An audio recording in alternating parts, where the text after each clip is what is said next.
नमस्कार। जन टीवी के उत्तराखंड के इस खास बुलेटिन में एक बार फिर से आप सभी का बहुत स्वागत है। मैं हूं आपके साथ प्रियंका तिवारी। खबरों को विस्तार से जानेंगे, लेकिन उससे पहले एक नजर हेडलाइंस पर। धामी कैबिनेट में 27 प्रस्तावों पर लगी मुहर। बजट में हुई 10% की बढ़ोतरी को भी मिली मंजूरी। संशोधन के लिए मुख्यमंत्री धामी को किया अधिकृत। कैबिनेट मंत्री सुबोध उनियाल बोले, जनता की अपेक्षाओं पर आधारित होगा बजट। युवाओं, किसानों और महिलाओं पर खास फोकस। हर वर्ग की जरूरतों को प्राथमिकता देने का वादा। हरिद्वार कुंभ की तैयारियों के लिए केंद्र ने जारी किए 500 करोड़ रुपए। घाटों के सौंदर्यीकरण और विस्तार पर रहेगा फोकस। मुख्यमंत्री ने केंद्र और पीएम मोदी का जताया आभार।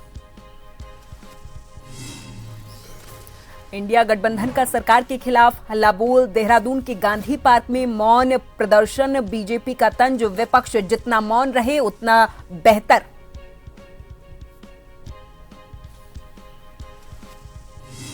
और चौबटिया में भारत और जापान का संयुक्त सैन्य अभ्यास। 9 मार्च तक दोनों देशों के जवान दिखाएंगे दमखम।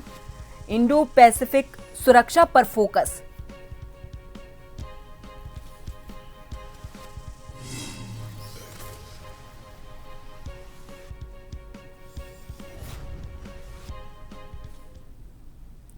बड़ी खबर से बुलेटिन की शुरुआत करेंगे। उत्तराखंड के मुख्यमंत्री पुष्कर सिंह धामी की अध्यक्षता में बुधवार को हुई मंत्रिमंडल की बैठक संपन्न हो गई है। इस बैठक में कुल 27 प्रस्तावों पर मुहर लगी। आगामी वित्तीय वर्ष 2026-27 के बजट को भी कैबिनेट की मंजूरी मिल गई है। पिछले वित्तीय वर्ष की तुलना में इस बार का बजट, जिसमें 10% की वृद्धि हुई, इस साल 1.11 लाख करोड़ रुपए का बजट सदन के पटल पर रखा जाएगा। बजट में जरूरत के अनुसार संशोधन के लिए कैबिनेट ने मुख्यमंत्री पुष्कर सिंह धामी को अधिकृत कर दिया है।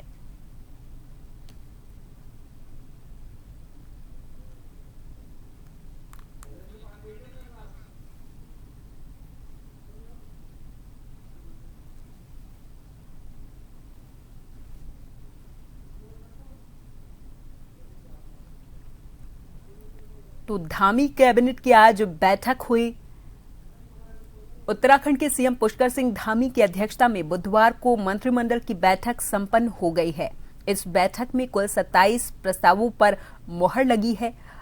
आगामी वित्तीय वर्ष 2026-27 के बजट को भी कैबिनेट की मंजूरी मिल गई है।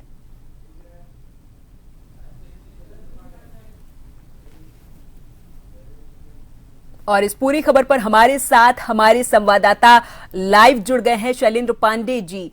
शैलेंद्र पांडे, धामी कैबिनेट की आज एक अहम बैठक हुई शैलेंद्र, और कई अहम निर्णयों पर मुहर लगी है। जो आगामी बजट है उस पर भी मंजूरी मिल गई है। शैलेंद्र, क्या जानकारी खुलकर इस पूरी खबर पर आपके पास है? शैलेंद्र। प्रियंका, आपको बता दें कि आज कैबिनेट पुष्कर सिंह धामी कैबिनेट मंत्री की जो बैठक, महत्वपूर्ण बैठक हुई है, और इस बैठक में 27 जो फैसले हैं उन पर मुहर लगी है। सबसे बड़ी बात है कि बजट पेश होगा जो 9 से 13 मार्च तक चलने वाला है बजट सत्र। तो इसको लेकर के जो आगामी जो साल है उसमें चुनाव होने वाला है, तो मेन महत्वपूर्ण बजट था जो इस बार 10% की बजट में बढ़ोतरी हुई है, और 1.11 लाख करोड़ का इस बार उत्तराखंड का बजट पेश होगा। साथ ही अगर बात करें तो उत्तराखंड में वन विभाग सर्वेक्षण सेवा नियमावली 2010 में संशोधन किया गया है। साथ ही शहरी विकास की बात करें तो प्रदेश में जितने 11 नगर निगम है उसमें पर्यावरण अभियंता का पद सृजित किया गया है, जिनकी नियुक्ति संविदा के आधार पर होगी। साथ ही अगर बात करें तो सेव को के बढ़ोतरी के लिए अत्याधुनिक नर्सरी विकास योजना 2026 को मंजूरी मिली है, क्योंकि उत्तराखंड में सेव की बहुत संभावना है, जिसको देकर के सरकार ने यह फैसला लिया है। साथ ही अगर बात करें तो मौन पालन नीति 2026 की भी की मंजूरी मिली है, ताकि उत्तराखंड में जो सहज पालक है उसको और बढ़ाया जा सके और राज्य की जो आर्थिकी है उसकी बढ़ोतरी किया जाए। प्रियंका। शैलेंद्र, खबर यह भी है कि आगे आने वाले समय में जब तीर्थ यात्रा आयोजित की जाएगी उसको लेकर भी प्रदेश सरकार की ओर से तैयारियां की जा रही हैं, और जो महाकुंभ का आयोजन किया जाएगा जिसमें श्रद्धालु दूर दूर से पहुंचेंगे, उसके लिए भी सरकार की ओर से तैयारियां की जा रही है। तो शैलेंद्र, उस पर क्या जानकारी है आपके पास? बिल्कुल प्रियंका, बता दें कि यहाँ जो चार धाम यात्रा है वो उत्तराखंड की लाइफ लाइन है। इस पर हर साल करीब 50 लाख से ज्यादा लोग यहाँ पर आते हैं और यहाँ की जो जीविका का साधन है चार धाम यात्रा है। तो इसके लिए सरकार की तैयारियां अभी से शुरू हो गई है। करीब वो अप्रैल मई के पहले वीक में चार धाम यात्रा शुरू होगी, तो सरकार ने अभी से ही उसकी तैयारियां शुरू कर दी है। और सबसे बड़ी बात है कि अगले साल 2027 में अर्ध कुंभ का आयोजन हरिद्वार में होने जा रहा है। इसको लेकर के भी सरकार ने अपनी तैयारियां शुरू कर दी है। केंद्र से 500 करोड़ का मदद भी मिला है, तो सरकार उसके लिए भी लगातार प्रयासरत है कि जो श्रद्धालु आए, अर्ध कुंभ में आए या चार धाम यात्रा करने आए, उनको किसी प्रकार की दिक्कत न हो, उन्हें हर प्रकार की सहूलियत हो, ताकि उत्तराखंड में पर्यटन को ज्यादा से ज्यादा बढ़ावा दिया जा सके और यहाँ पर ज्यादा से ज्यादा लोग उत्तराखंड में आ सके। प्रियंका, शैलेंद्र, बात करेंगे धामी कैबिनेट पर दोबारा से, क्योंकि 27 प्रस्तावों पर मुहर लगी है। तो वो 27 प्रस्ताव क्या हैं? आम जनता को इससे कितना लाभ होने वाला है? आगामी बजट को लेकर भी उत्तराखंड सरकार सजग है और इसे लेकर तमाम आम जनता से बातचीत का दौर भी चल रहा था। शैलेंद्र, प्रियंका, आपको बता दें कि 2027 में चुनाव होने वाला है उत्तराखंड में, तो इसको लेकर के जो बजट है, बजट से पहले सरकार ने लोगों से उनका विचार लिया था कि बजट में क्या होना चाहिए और लोगों को का जो फीडबैक लेकर के इस बजट की तैयारी की गई है। और अगर बजट की बात करें तो ये जो बजट आएगा वो चुनावी बजट ही होगा, क्योंकि अगले साल चुनाव होना है। तो सरकार इसको देख करके बजट को रखने जा रही है। साथ ही अगर बात करें तो बजट में पिछले साल की अपेक्षा 1.11 लाख करोड़ की का बजट इस बार होगा, जो 10% की बढ़ोतरी हुई है पिछले साल की बजट से। तो बजट में सबका ध्यान रखा जाएगा, चाहे वो महिला हो, युवा हो, बेरोजगार हो, इन सबको, ताकि बीजेपी का जो बजट आए वो आम लोगों को काफी सहूलियत पहुंचाए और आने वाले जो चुनाव होगा वो उसमें बीजेपी को लाभ मिल सके। प्रियंका, ठीक है, बहुत बहुत धन्यवाद शैलेंद्र, तमाम जानकारी के लिए आप हमारे साथ जुड़े और तमाम जानकारी आपने हमारे दर्शकों तक पहुंचाई। कैबिनेट मंत्री सुबोध उनियाल ने आगामी बजट को लेकर बड़ा बयान दिया। उन्होंने जानकारी दी और कहा कि 9 तारीख से बजट संबंधित प्रक्रिया की शुरुआत की जा रही। उनके अनुसार इस बार का बजट राज्य की जनता की अपेक्षाओं को ध्यान में रखते हुए तैयार किया गया। खास तौर पर युवाओं, किसानों, महिलाओं और समाज के हर वर्ग की जरूरतों को प्राथमिकता देने पर जोर दिया गया है।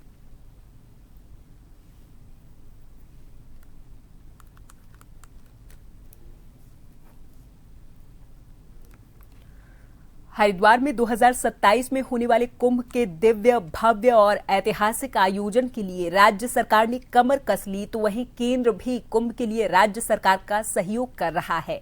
बता दें कि केंद्र की ओर से 500 करोड़ की धनराशि कुंभ की तैयारियों को लेकर जारी हुई है, जिससे विकास कार्यों को रफ्तार मिलेगी। साथ ही घाटों के सौंदर्यीकरण और विस्तार पर विशेष फोकस रहेगा। मुख्यमंत्री धामी ने इसके लिए प्रधानमंत्री मोदी और केंद्र के प्रति आभार जताया। तो वहीं भारतीय जनता पार्टी के प्रदेश प्रवक्ता नवीन ठाकुर ने कहा कि मुख्यमंत्री राज्य के विकास के लिए लगातार दिल्ली जाते रहते हैं। मुख्यमंत्री जब भी दिल्ली जाते हैं उत्तराखंड के लिए कुछ न कुछ सौगात लेकर ही आते हैं।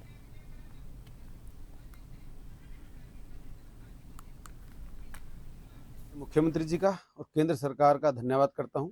माननीय प्रधानमंत्री जी लगातार उत्तराखंड की चिंता करते हैं और जिस प्रकार हमारे यशस्वी मुख्यमंत्री पुष्कर सिंह धामी जी उत्तराखंड के विकास के लिए लगातार प्रयासरत हैं, जब भी दिल्ली जाते हैं उत्तराखंड के लिए कोई ना कोई सौगात लेकर आते हैं।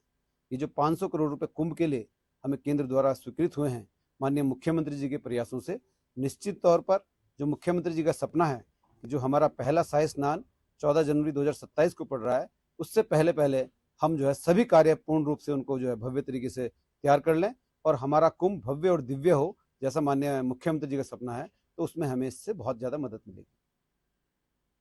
उत्तराखंड के पूर्व मुख्यमंत्री हरीश रावत ने प्रदेश के विभिन्न बस्तियों में निवास कर रहे लोगों को मालिकाना हक दिलाए जाने की सरकार से मांग की है। उन्होंने कहा कि पहले कांग्रेस सरकार ने मलिन बस्तियों के मालिकाना हक को लेकर कई निर्णय लिए थे, लेकिन वर्तमान सरकार ने इसे आगे नहीं बढ़ाया। हरीश रावत ने देहरादून के गांधी पार्क में 1 घंटे का मौन उपवास रखा और सरकार से ठोस पहल करने की मांग की है।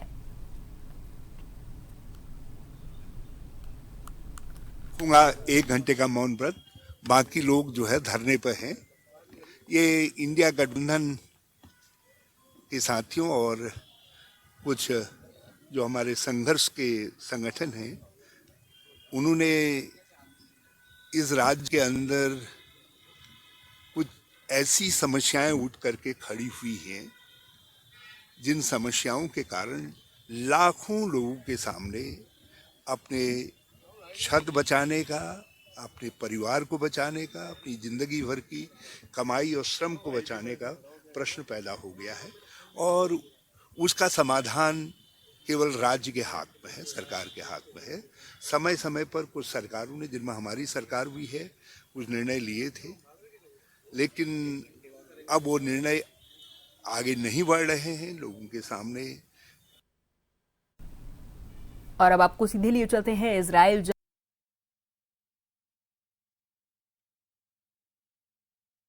पहुंचे हुए हैं, लेकिन उससे पहले आपको खबर बता दें जो उत्तराखंड से है। प्रदेश में अग्निवीर योजना को लेकर राजनीतिक बहस एक बार फिर से तेज हो गई है। भारतीय राष्ट्रीय कांग्रेस के प्रदेश चुनाव प्रबंधन अध्यक्ष डॉक्टर हरक सिंह रावत ने योजना को देश की सुरक्षा और युवाओं के फ्यूचर के लिए खतरा बताते हुए इसे समाप्त करने की मांग दोहराई है। उन्होंने कहा कि पार्टी इस मुद्दे पर लगातार संघर्ष करती रहेगी जब तक पूर्व की भांति सैन्य भर्ती और सेवा व्यवस्था बहाल नहीं की जाती।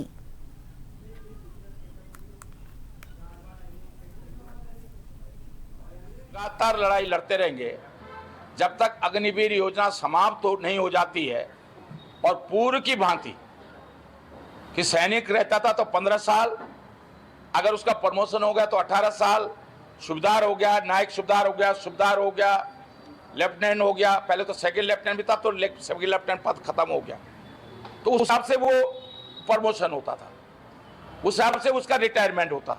जो पहले रिटायरमेंट की एज थी, पूर्व की भांति इस स्कीम को चलाया जाना चाहिए। ये देश की सुरक्षा के लिए बहुत बड़ी खतरा है, आज महसूस नहीं हो रहा है, लेकिन अग्निवीर योजना देश की सुरक्षा के लिए खतरा है। ये नौजवानों के भविष्य के लिए भी खतरा है, उनके भविष्य के साथ खिलवाड़ है और देश की सुरक्षा के लिए खतरा है। और यहां पर वक्त है एक छोटे से ब्रेक का, फौरन हाजिर होंगे कुछ और शब्दों के साथ।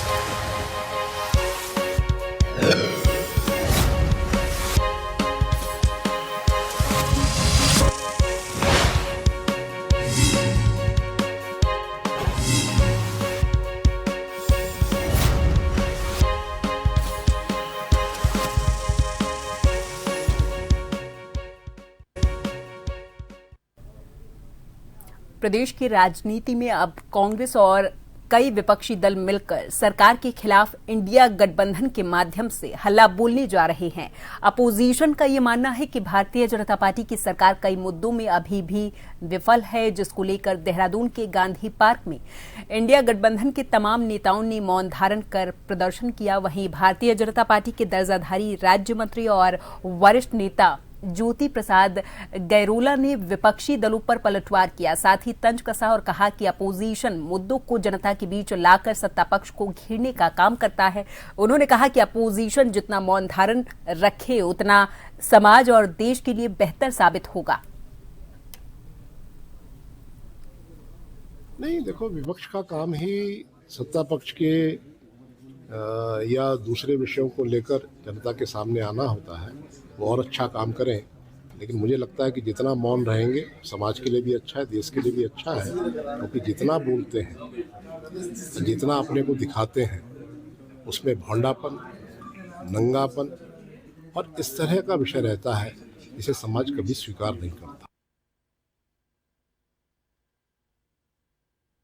संगठन के कार्यकर्ताओं का वैचारिक, संगठनात्मक और नेतृत्व विकास करने और संगठन को जमीनी स्तर पर मजबूत करने के उद्देश्य से भारतीय जनता पार्टी के द्वारा प्रशिक्षण कार्यशाला का आयोजन किया जा रहा। उत्तराखंड में भी इन कार्यशालाओं का आयोजन किया जाएगा, जिसके संदर्भ में भारतीय जनता पार्टी के संगठन प्रदेश महामंत्री कुंदन परिहार ने बताया कि प्रदेश की कार्यशाला हाल ही में वाराणसी में संपन्न होने के बाद आगामी 26 फरवरी को गढ़वाल मंडल की ऋषिकेश में संगठन के वक्ताओं के लिए कार्यशाला आयोजित की जाएगी। उन्होंने बताया कि प्रशिक्षण कार्यशाला के माध्यम से कार्यकर्ताओं को भाजपा के मूल स्वरूप से जोड़ने का काम किया जा रहा, साथ ही भारतीय जनसंघ के समय से चली आ रही पंच निष्ठाओं को देखते हुए कार्यकर्ता संगठन में काम करें। बड़वाल मंडल की ऋषिकेश में जो हमारे वक्ता हैं उनकी कार्यशाला आयोजित की जानी है। हमारा इस कार्यशाला को, इस प्रशिक्षण वर्ग को लगाने का उद्देश्य ये है कि जो भारतीय जनता पार्टी के हैं अपने मूल स्वरूप जो हमारा एकात्म मानव दर्शन है, उस एकात्म मानव दर्शन से परिचित हो सकें।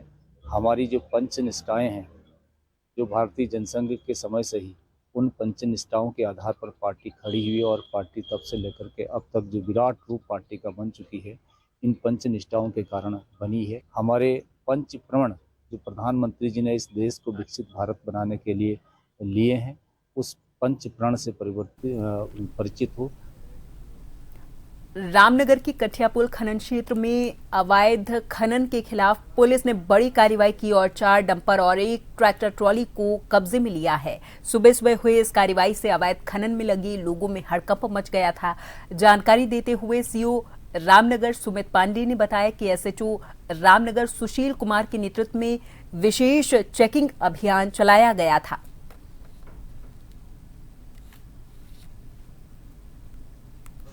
अर्ली मॉर्निंग के को जो कोतवाली रामनगर है उसको एक सूचना प्राप्त हुई थी कि कुछ गाड़ियां जो है अवैध रूप से खनन कर रही हैं। तो इसमें कार्रवाई करते हुए जो एसएचओ रामनगर हमारी टीम वो गए वहाँ पे मौके पे गए और वहाँ पर उन्होंने देखा कि कुछ गाड़ियाँ जो है वो अवैध सही में अवैध खनन कर रही थी, जिसमें जो एसएचओ रामनगर उनके द्वारा जो सारी गाड़ियाँ जो 4 डंपर हैं और 1 ट्रैक्टर है, इनका एमवीएफ में चालान कर दिया गया है और खनन की रिपोर्ट जो है खनन विभाग को भी प्रेषित की जा रही है।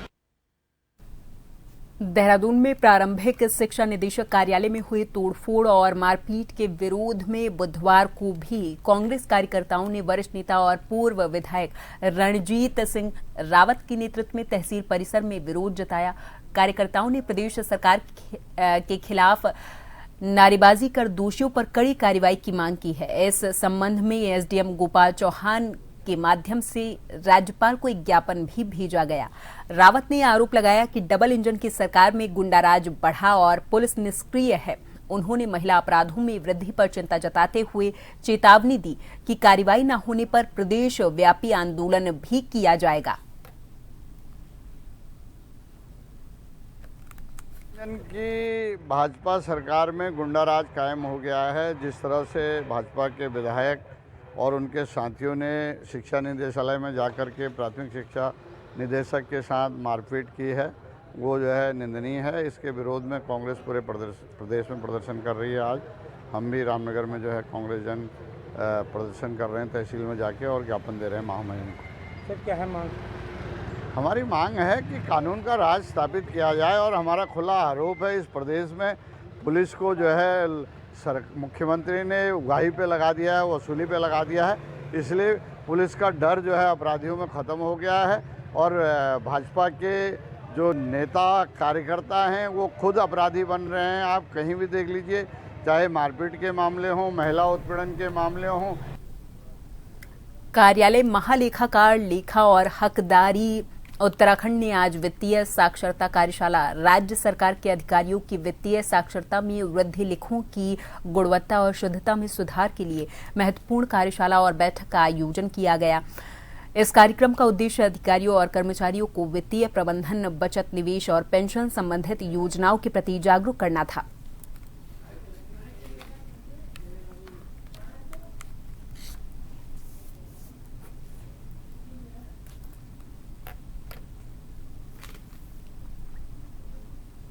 जैसा कि आपको मालूम है कि महालेखाकार उत्तराखंड के द्वारा पूरे राज्य का गवर्नमेंट अकाउंट्स जो है प्रिपेयर किया जाता है, कंपाइल किया जाता है, बनाया जाता है और हर ट्रेजरी से, हर डीडीओ से, जो जिला के अंतर्गत हर कार्यालय में एक डीडीओ होते हैं और जिला में एक ट्रेजरी ऑफिसर होते हैं, उनके माध्यम से जो हमारे पास अकाउंट्स आते हैं उसमें बहुत सारी त्रुटियां होती हैं जिसके वजह से वित्तीय प्रबंधन प्रभावित होता है।